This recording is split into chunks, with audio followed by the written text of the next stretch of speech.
Конечно же, это было маленькое село со скудной растительностью. В газете «Крымский вестник» за 11 января есть заметка «Степные отголоски». Вот что написано. С наступлением оттепели и после более менее значительных дождей наши поселки Курман, Кемельчи, Джанкой, Таганаш превращаются в невылазные зловонные болота, по которым злополучные обыватели с неимоверными усилиями шествуют в больших калошах-ботах, таща на ноге по 20-30 футов густой липкой грязи и рискуя ежеминутно подскользнуться и принять самую что ни на есть грязевую ванну.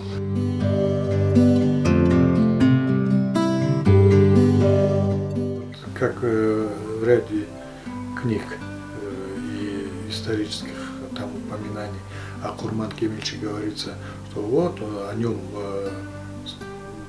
упоминается в 1784 году, что начали здесь строить поселок на месте развалины Курман Кемельчи. А почему были развалины? Потому что до этого была такая политика. С одной стороны, за период после аннексии Крыма 1783 года началось и уничтожение самих крымских татар, и создание таких условий невыносимых для проживания, что крымские татары сами бросали земли в Крыму и вынуждены были переселяться кто в Турцию, кто в Румынию. И вот таких вот две волны было. Одна после аннексии Крыма и вторая уже после русско-турецкой войны. В 1833 году со всего Крыма были свезены все книги, все, что было написано арабской вязью, все эти книги были собраны, сожжены. Таким образом уничтожалась история, культура крымско-татарского народа.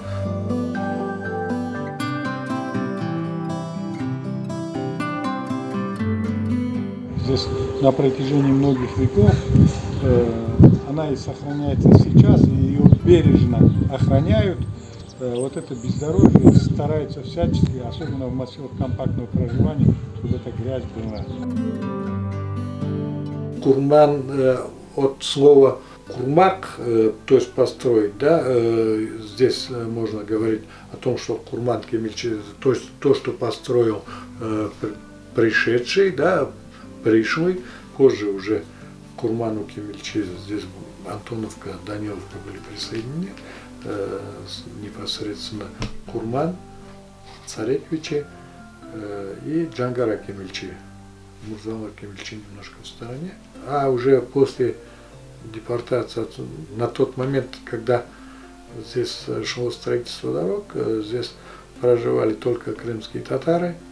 Но после того, как построили дороги, и строители здесь оседали, и торговцы, и все остальное, крымские татары оказались здесь уже не доминирующей национальностью.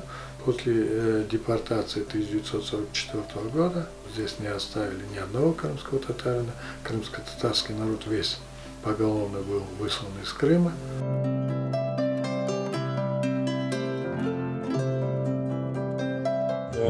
Здесь погибшим односельчанам в годы Второй мировой войны, якобы расстреляны здесь немецкими захватчиками.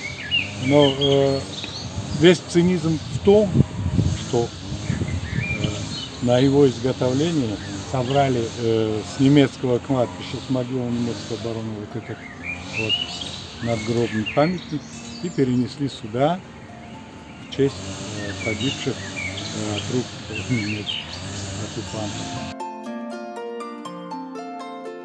В самом Курмане вдоль железной дороги это амбары, некоторые из них практически только крышу поменяли на шиферную, наверное, даже доски, стропа, наверное, еще 19 века. Стояла мельница, которая тоже приносила значительный доход и была одним из, скажем, центров экономических. Но где-то лет 10 назад ее сожгли. Что интересно, ну, когда количество немецких колонистов здесь было значительным, в центре поселка было немецкое кладбище, а в годы Второй мировой войны там же было и захоронение немецких воинов. Потом это кладбище было снесено, устроили там танцплощадку на месте кладбища, там же построили общественный туалет. Примерная численность, она в разное время, по разным сведениям в российских уже хрониках, и там указывается, что было 39 дворов, потом чуть количество дворов увеличилось. Были эпидемии, когда сократилось до 4 дворов. Мать рассказывала, была и чумная горка неподалеку, где захоронили тех, кто... Ну, чума-то была немножко раньше. Ну, потом где-то количество населения увеличилось до 79 человек.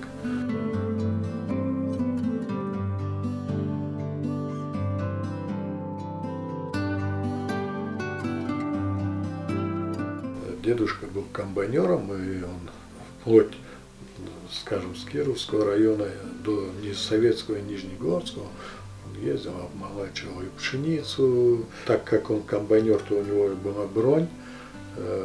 Когда началась Вторая мировая война, именно в связи с этой бронью его и не призвали.